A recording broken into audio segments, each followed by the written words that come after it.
Imagine you finally stop hiding and create the courage to be fearless. Anita Mattu is a transformation coach, mentor, speaker, author, and podcaster, and YouTuber who helps people stop hiding and express themselves authentically in life and business. With over 40 years of experience supporting people to create meaningful change, Anita works with individuals who feel held back by fear, shame, imposter syndrome, or limiting beliefs. Her journey includes becoming the primary caregiver for her young nephews and niece at age 24, and later discovering that she was dyslexic at 35. Experiences that unlocked her creativity, resilience, and a passion for helping others step into their full potential. Through her work, she inspires others to embrace vulnerability, live authentically, and create the courage to be fearless. Anita, welcome to the pod. Great to have you here. Thank you, Jen. It's a pleasure. I'm excited. I love it. You are over in the UK, slightly opposite weather and lifestyle to Oz. Yes, definitely. We don't get as much sunshine. No, but I love that you like to chase it when it's out there, which is really Yeah. cool. So thank you for joining me today. I want to jump straight in the deep end. What does creating the courage to be fearless really mean, like to the everyday woman in everyday life? Just do it. Don't wait. What are you waiting for? Just have that courage. And if you can't find it and you create it, come on, what do you need to do? Where do you need to go? What help do you need to have? Because sometimes we can't do things by ourselves. We need external help. Get a mentor, get a coach, get some peer groups around you. Mm. What is it you want in life? Create it. Nothing is impossible. You can do anything you want. So what are some It's just, small, tiny steps that they can take towards that today? just We say to do it, but what's something that they could do? so for example, if they just want to learn something new, get the help, right? You don't have to do this by yourself. You're caught up in your head if you think, I need to do this, I need to do that.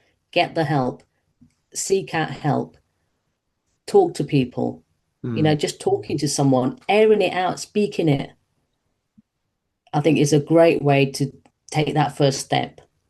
Yeah, it's about understanding that once you start speaking it, it starts becoming real. I saw recently the statistics of if we set a goal, it's got about a Hmm. 10% chance of happening. Hmm. If we share that goal with someone else, it goes up to about a 40% chance. If we share it with a community, Yeah. have people around us to keep us accountable, it gives us like a 95% chance. It's wildly different if we get a coach, mentor, community. I learned to play ukulele and I can play at home watching YouTube, but I learn better when I go and play with the oldies down at the park on a Friday morning. It's really interesting, isn't it? Yeah. And I think that's it because you've got the wisdom there, you know, Mm. the older generation. They've been doing it for years. Seek someone out, get the help. There's nothing or embarrassing or shameful as seeking help out. I think that's another thing people, or, people like helping people. They really do. Yeah, we're service orientated beings. And I don't know about in the UK, but in Australia, it's like people will say, oh, can I help you with that? Carrying something and that. And you go, no, no, no, it's okay. I can do it. And Yeah. yet we get a happy hormone hit when someone lets us help them. And yet we'd be selfish and go, no, no, no, no, no. We deny the other person those same happy hormone hit. It's crazy. And we struggle. Is it the same in the UK? Yeah, definitely very reserved. I think Oh, that yeah, is you slightly guys are more changing reserved there. than us. You're a lot more reserved than us. Yeah, the British, eh? Yes. Yeah, but I think So, they are, this day and age. I mean, I'm the type of person that talks to everyone and anyone. And, the children often say, if you can't find Anita, she'll be talking to someone. Just have a look around. so in your life, where's a big point? What do you remember when you had to step into fear? and grow. Was it when you took on the kids? Part of your intro. That is giant. Tell me about that. Yeah, it was. Basically, the thing is here, it's unfortunate. My brother killed his wife, my sister-in-law, and beyond reasons anybody can understand. And I took on their three children. They were all under the age of 3.5, my two nephews and niece. And it was fear, it was courage. I just knew I had to do it. I don't know how. I don't know what was going to become of it, but I just knew I had to do it because the thing is here, three innocent lives has have been rocked. They've lost their mother, effectively they've lost their father as well because they went to prison. So at the end of the day, they've lost both parents and they needed nurturing and caring. And I could provide that love and nurturing them. And that's what it was all about. But I mean, a week in, I thought, I can't do this. I broke down crying. I can't do this. Three kids overnight. What was I thinking? Seriously, like, what? 24 years old. I'm barely an adult myself. You That's know, your party years. yeah, yeah. I mean, I can't do this. Like, you know, it was crazy. But I knew there was something inside me that I just had to do it because, like I said, it was three innocent lives here. And it's, I'd like to think I was the adult here and I can, bring them up the best I can. I did have family support, but at the end of the day, every evening it was me and the children, and I was thinking, wow. So, I'm the great auntie. I'm fun. Take them to McDonald's, whatever, take them to the park. But you hand them back at the end of the day. And, that's different. The responsibility stops because it's just the fun times. But to actually take them on full time, to be honest, Jen, I had no idea what I was doing, and I had no idea what I was getting into. I was learning. Every single day was a learning school day, and it really was. Um, and three, it wasn't just one, it wasn't two, it was three. And youngest was 10 months, so they were all very young. And I was thinking, wow, and I think back and I was thinking, did I really do that? Am I crazy? Looking back now, and I was thinking, wow, it's just you do it because it's the right thing to do. And I think that's the main thing, inside me. I had to do it. I can't explain it, but they needed to be loved, they needed to be nurtured. I did the best I could with them, and that's the most important thing. It was stability. I could give them some form of stability. Yeah. What's been the greatest gift of taking the kids on? Because they're all grown adults now. What's been Yeah. the greatest gift? Oh, it's what they've given me, to be honest. What Yeah. they have taught me. It's not even about what I've given them. It's what they've taught me. They've taught me resilience. They've taught me courage. They've taught me, even like how to cry and like not be scared about it. They've taught me so much. And, they've taught me in a way, they gave me the gift of going back to school because it got to a stage where I was 35 and I left school no exams being dyslexic. So therefore, I sat the exams, but I didn't finish any of them. I didn't know what I was doing. So I left school no exams and then took on the children. I mean, lucky for me, I went into photography, my passion. So, which makes sense later on in life, color picture, being dyslexic. Mm, And then, so what I did was when I took on the children, I got to a stage where they were getting older. I could not help them with their homework. mm, And I felt I failed as a parent. I had to go back and face my biggest fears because I didn't like school at all. I'd never really got that. Socially, I was really great, but in the playground, I was great. But in the classroom, oh my God, it was terrifying trying to mm. read out loud. I hated all of that. And, they even gave me the gift of going back to school. I mean, getting an education. And it's phenomenal. I can't say they've nurtured my life. They really have. They've enriched it. Mm. I don't know if they will ever understand that, but they really have. The lessons we've taught, taking them to school, bringing them back, the homework, all the mundane things, the cooking, until I took on the kids, I never used to cook. I was living at home with my parents. My mum used to always cook. And yeah, I mean, if you ask the children now, one of them and I said, well, I didn't kill anyone. They said, oh, we've had a few misses with the cooking. I But love it. no, I love it. yeah, The yeah, auntie in a family, auntie and uncle have such important roles. Like you say, you were the cool auntie.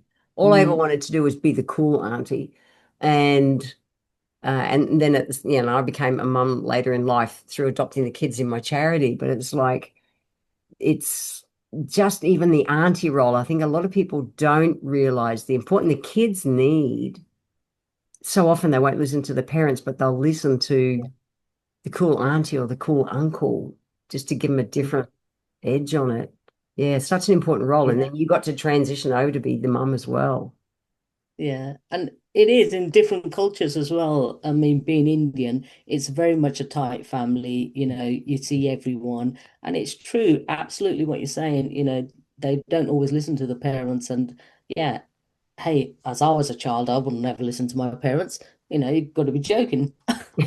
So, And yeah, and it's so important to have these roles, and they're so important family members. Yes. yeah, cool. Well, I love that you've done it.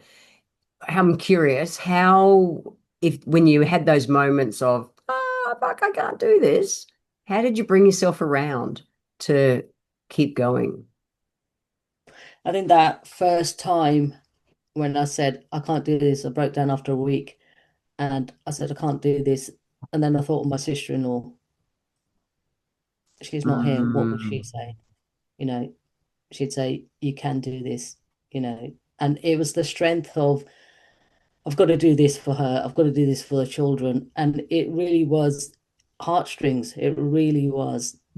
And I was always doubting myself, would she do it like this? Would she do it like that? And it's important I kept her memory alive for the children because we have to, you yeah. know. We've got photos of her in the house and yeah, often talk about their mother. And it was really important. So I think that was a core strength for me to think, okay, what would she do? So I Mm. think that was the main thing. It's like, it's not about me anymore. And earlier on, I learned that very much with the children. And I actually said it out aloud a lot that, okay, my life is not about me anymore. It's about these three children. And I think I really lived into that. So, with that, do you think you found your true self, which is a bit of a thing, but a lot of people they don't live into their full kind of range of who and what they can be. They'll hide parts of themselves. Mm. Did the kids make the that true self come out more, do you think? Yeah, definitely. Because I've learned over life, especially bringing up the children, I'm a nurturer. So maybe naturally that was my path to look after them. Hmm. And throughout that, I mean, talking now, I looked after my parents in their elderly age. I think I definitely am. I'm just loving and giving and a nurturer. So therefore, I think that's what brings, you know, who the core of me out. And then as a result, bringing up the children was really interesting because I think my life slowed down as well. Though in a way it was so fast paced, it got me to think about it was actually when they'd all started school and I was thinking, oh my God, where's my life gone? Because I actually had a realization, a bit of a breakdown, to be honest. Where's my life gone? Because in my head, I always had it that bring up the children, get my life back on track, happy ever after. But it doesn't work that way. This is it. This was my life. Hmm. And it really did make me realize, oh, where's my life gone? I really somehow, I don't know how, thought that I'll get my life back on track. And I think I really, for 2 years, thought my sister-in-law was going to come back. Hmm. I really had it in my head that she was going to come back. And this is one awful dream that I'm going to wake out of. And she'll come back. And then I think after 2 years, that kind of subsided. And I was thinking, this is my life. She's not coming back. It was hard, really hard. It was struggling. And to see the children every day, knowing the situation, they'd lost both parents.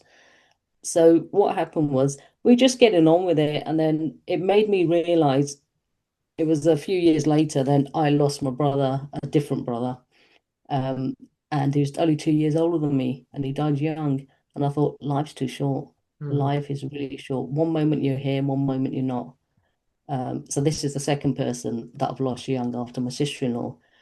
And being gay in Asian culture, I have never ever told anybody. I never opened up about that. Yeah. So at school, I could tell, not only was I dyslexic, oh, I like the girls, not the boys. I'm not like everyone else. Mm. So that was another thing. So I had a lot of secrets and shame myself, especially being in the Indian culture. You can't be gay. You're Indian. I don't know if anybody's seen the Bender Like Beckham film. Oh, fucking favorite. I Where, saw where they that. say, I went to the pictures every day that was on for the couple of weeks it showed at the big cinema. Oh, I was so excited about that movie when that came out. That yeah, was what, 80s? 80s yeah, or early 90s. Oh, what a movie. For us dykes, it was like, look, gay people on screen. Tell me yeah, about, and yeah, how Indian, is that? And gay Indians people on yeah, screen. And she was so cute. yeah. And she goes like, "You can't be Indian. You can't be gay. You're Indian." I was Oh, thinking, my wow. God. So yeah, it's this thing. I mean, now it's so acceptable everywhere. Yeah. But then I realized I can't do this anymore. I Mm. cannot. I've got to be me. I cannot hide. I just, I'm not living my life. I just can't do it. And then the only person I had told was, I'm very close to one of my nieces and one of my nephews, and I just told them, and they said, yeah, that's fine. It was so interesting when I was there at my sister's house, and I told my niece. So, and there was some champagne in the fridge. Somebody opened up some champagne, and we just sat there, most of the night chatting. What a Perfect. great way. And then afterwards, I thought, no, I've got to tell the children. And it was so interesting. I told the children, I think I waited until they were about 15, 16 to make sure I had this idea I didn't want to influence their sexuality. Sure. So I allowed them to be them. And they said, yeah, we know. They always do. Yeah. And I said, well, that was easier than I thought. And then I told my siblings. And they said, "Oh," and I said, "Did you not realize?" They said, "Oh no, we just see you as Anita, and that's that." And Mm. I was met with unconditional love. Oh, that's It was, so good. yeah, it was. It was so interesting. Wow. And and that from that day on, so even the children taught me, you know, that be who you are. Yeah. It was amazing because something that you think is so devastating and that it is devastating. I lost my sister-in-law. The children lost their parents. But at the same time, good can come out of it. Mm. It really can. Yeah. As we develop, as we become who we're supposed to be. And maybe that was my path to take on three children, knowing I was gay. See, that was the other thing. Children were never on my life plans. Ah. Yeah. So having three overnight, I was really gifted. Yeah. Unbelievable gift I got there. Yeah. Didn't think it was a gift at the time, hey. Sure. Well, But you're in yeah, survival mode at the time. Your brain's yeah, trying to work yeah. out how the hell am I going to do that? But yeah, that's a Mm. great gift. And I think that was it. I was just surviving then at the Mm. beginning. It Yeah. really, yeah, yeah, absolutely. I'm so happy that you were there for the kids. So good. And you're right. Yeah. Kids are great. They have none of these adult bigotry kind of Mm. filters. I remember when one of my nieces was 8, she said to me one day about my partner. I said, "Oh, is Glenda like your husband?" I went, "Well, yeah, kind of, but yeah, yeah, if that's yeah, there you go." And she Mm. went, "Okay." It just didn't. They just don't care. It's just as they get older, Exactly. they become bigoted shitheads. Some people, Yeah, yeah, yeah, yeah, it's yeah. interesting. All right. So how can people, if they are putting I believe we put masks on. Definitely so many Mhm. as I'm Mhm. younger, and they just not nowadays. For me, definitely not as I've gotten older, but I've done a lot of work to do it. How do you think people, particularly women, let's say women in middle age, which is who's listening to this podcast, how can they start living into their true selves? What would you say to them? Really look at what do you want out of life. Do you want to play this small, not happy life. Because if you're hiding from something and you've got a mask on, your identity, whatever it is you're hiding from, there's going to be cost. And it's a cost for your health. It's a cost for your well-being. Because if we suppress emotion, that definitely is coming out in other areas of our health. So seriously look at, what do you want? Do you want a rich, happy life? And that doesn't mean like financially rich, happy like that. It can mean be happy within yourself. You're content. Mhm. It's about being who you want to be. Mhm. So really take a deep look at yourself. And I think the inner work is really hard for people to do. Yeah. And this is where get some help, get someone that you trust. Mm. And then the other caveat on that is some people don't want to get someone they know, they want someone different. So get a coach, get a mentor, Yeah. get a support group, whatever you feels good for you. But do it. Ask yourself, do I want to live this life for 5, 10, even 2 years down the road? What Mm. do you want? Life is really happy. You can make it whatever you want. You do not have to live in whatever fear or whatever you are living in. Just take that courageous step. What kind of mindset shifts do you think are the most powerful to start with? Because, to live authentically, to live confidently, what are your favorites, say, two mindset shifts to step into that? Where do Yeah, you start? yeah. You've really got to look at, who am I being? All right. It's about yourself. Look within. You can't go outside. You've got to, it's about your own mindset. It's about the transformation of who you are. Who am I being? Everything is about who am I being? Yep. Even if, right, it's like not even the mindset, it's not even about all these other external things. Just ask yourself, who am I being? Who do I want to be? Mm. Am I my word? Am I saying what I'm doing? Really take a look at that. And for example, right, what I mean by that is, even if like you want to do something, right, and it's other people are doing it, for example, and is it what you want to do, or are you just following the crowd? Mm. Are you doing things because your friends and family are doing things, or is it because you want to do that? And then it is like mindset, but you've got to think about, who am I being in that moment? It's got to come from your core. Everything is about, who am I being? Who am I living to be? Yeah. So in your own journey, you know, trusting yourself so that you can express yourself fully. Mhm, mhm. What's that taught you, your own life, about doing that? It's got to be, yeah, who am I being in life, to trust myself? And trust is a very important thing, because we do, as adults or as human beings, we go with the crowd, Yeah. right? We get validation. We want to hear what other people think or whatever they say. And the validation isn't always right. So it's trusting our own gut feeling. It's really true to trust ourselves. Sometimes it's not going to be easy, and we don't want to hear what we can actually internally hear.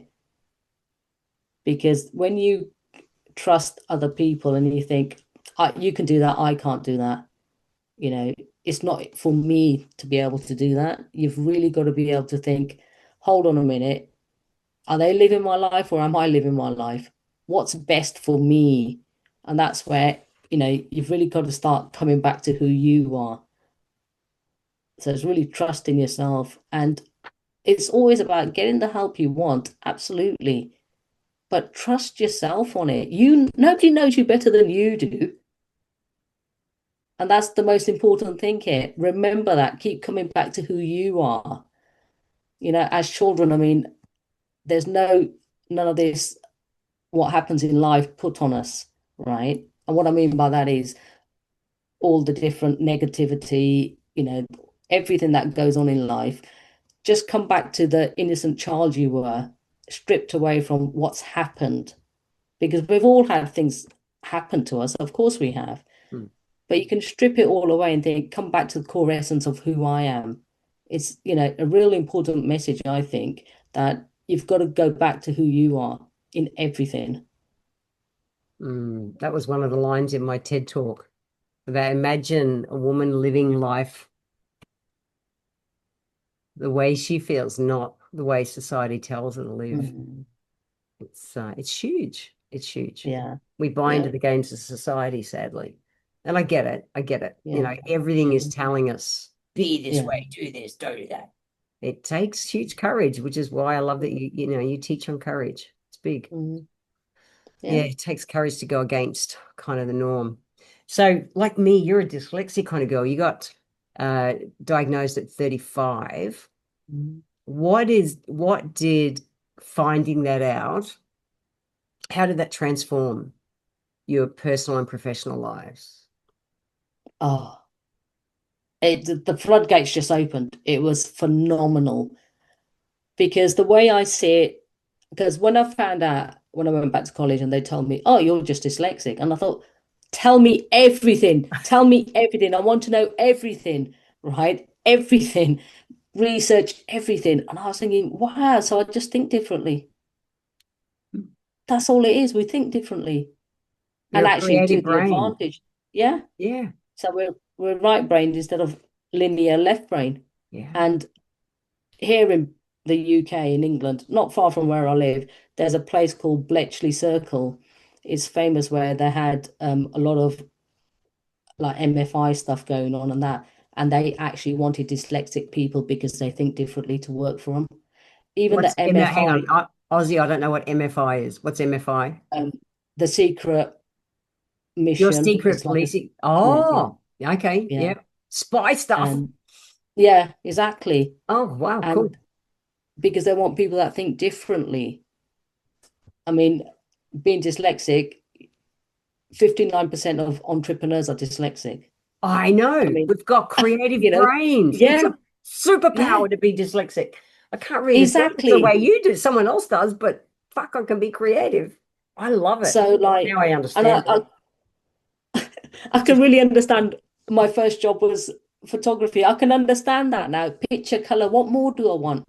yeah. And really, even like doing my photography, and that this is really interesting because it was when I was doing my photography that I realized why I wanted to go into.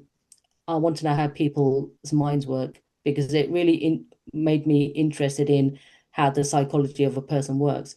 Because I've got a camera, I'm shooting at a family, and the baby's crying, and you say to the baby, smile for the camera. Instantly, that baby will stop crying and smile for the camera, and then it will go back to crying. And I was thinking, you know, and I think that's what sparked my interest in human behavior.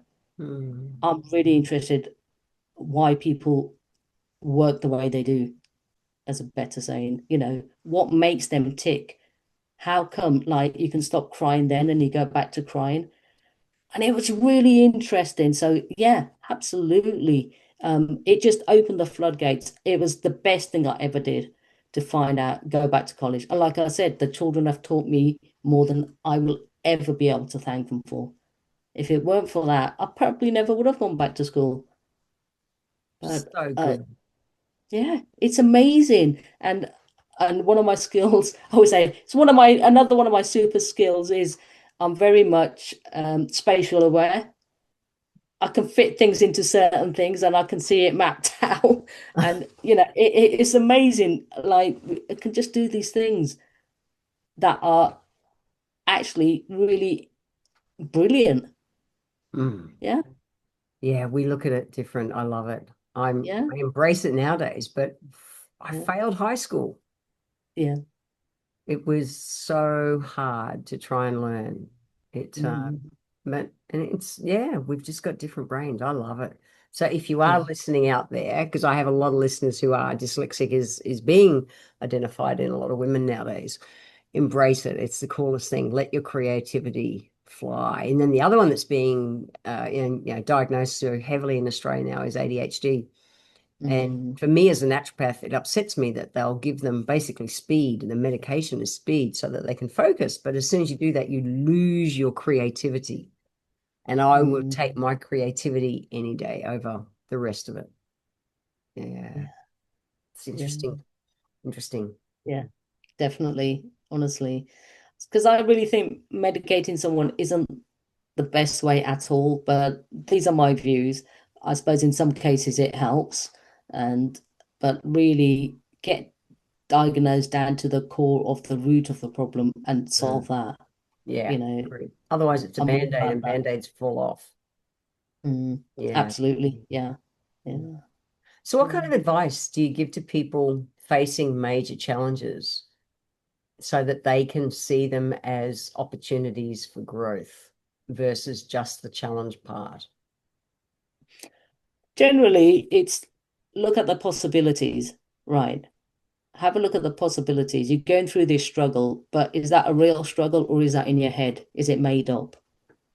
Let's get real here. What's actually going on and what isn't? It's getting the clients real, anybody I speak to, because half the time, if not more, they're either in their past or in their future. They're not being present. Mm.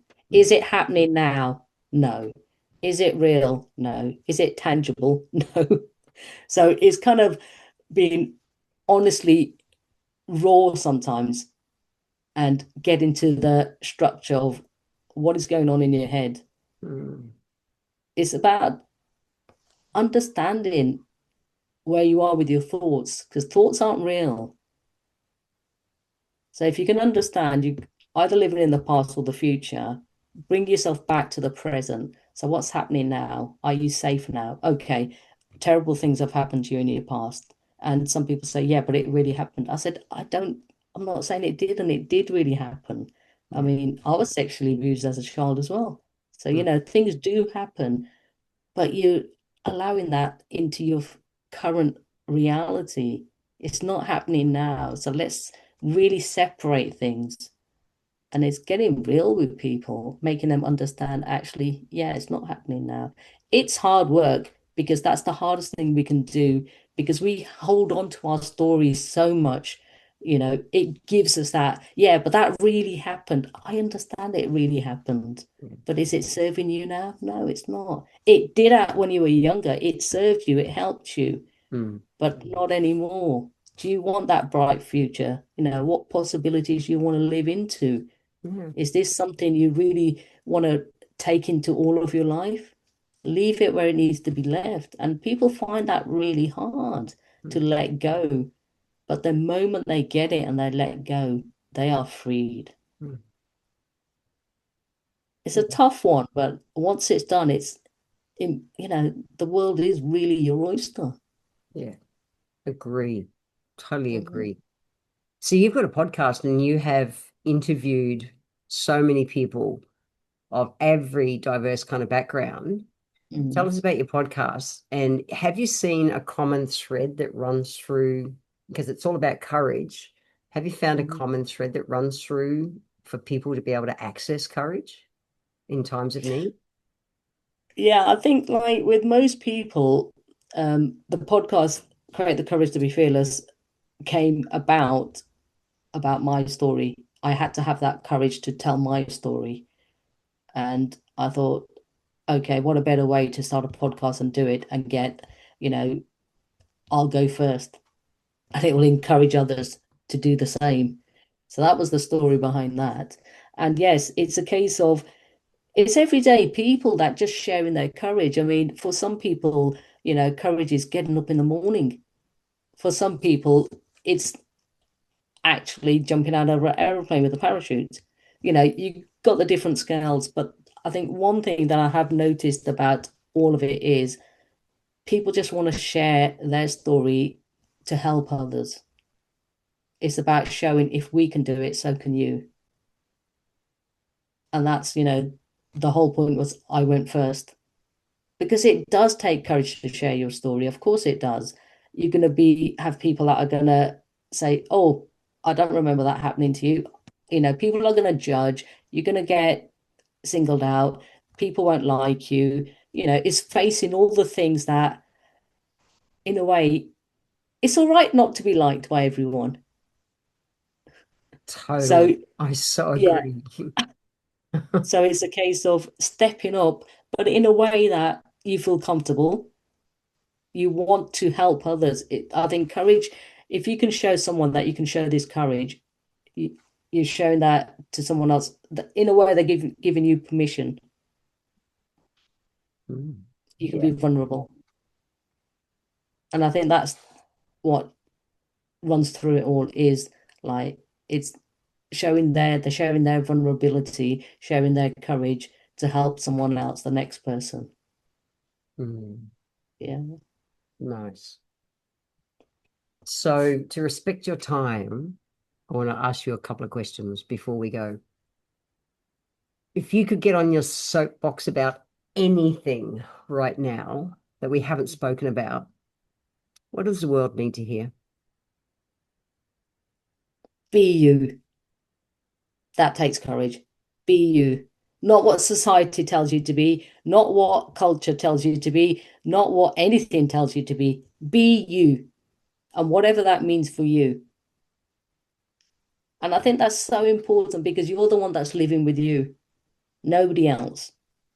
You're the one that's there every day, 24 hours a day, for however long you're going to live. Do you want to live someone else's life or do you want to live your life?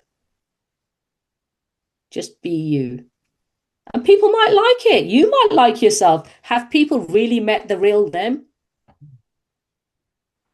It's so interesting because I don't think a lot of people have actually met the real them. It takes courage, yes, warts and all, whatever you want to say. But to be you is the most courageous thing you can do in life. And then everything else after that is easy. Wow. It's just a walk in the park. It really is. Yeah, love it. That's it. That's it. I've got a t-shirt I wear with, the gay rainbow on it that says be Yeah. you. Now, I Yeah. love the whole be you message. That's so cool. I love it. Anita, with all the wisdom that you have today at this age, if you could go back to your 18-year-old self and whisper something in your ear, what one piece of advice would you give yourself? You can do it. Just carry on one day at a time. You can do it. And that's it. Yeah. Cool. One day at a time. Can't think of the future because we don't know. Just one day at a time. You can do it. Yeah, love it. So what's the best ways for people to be able to follow you? I've got a million links. So it doesn't matter if you're listening to this on YouTube or whatever podcasting platform, anything, promise I'll chuck the links below everywhere. What's your favorite Yeah. place for people to find you and your work, your podcast and everything? It's my website, anitamattu.com.